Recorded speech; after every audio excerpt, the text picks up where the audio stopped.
My name's Matt. I'm currently a technical officer of research at PrintCity, studying the MSc in Industrial Digitalisation. Before I studied the MSc, I did an undergraduate degree in electrical and electronic engineering, specialised my dissertation in 3D printing. During my undergraduate, I spent a lot of time using the facilities at PrintCity, and I ended up seeing a lot of the material that they were doing on the courses. A lot of the staff kind of suggested to me that maybe it was something I should think about doing. I really enjoy the master's study myself because it's a lot more personalised.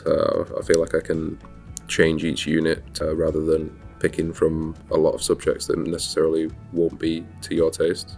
My favourite part of the MSc was definitely the staff. The tutors are really supportive. They'll always tailor each assessment so that you can answer it as an individual to tailor it to your interests. I found studying in such a multidisciplinary cohort was a big change for me. Coming from an engineering, you're used to everyone having the same kind of mindset, whereas in PrintCity you've got people from arts, sciences, humanities, engineering, all these different kind of skill sets that come up with creative solutions to different problems.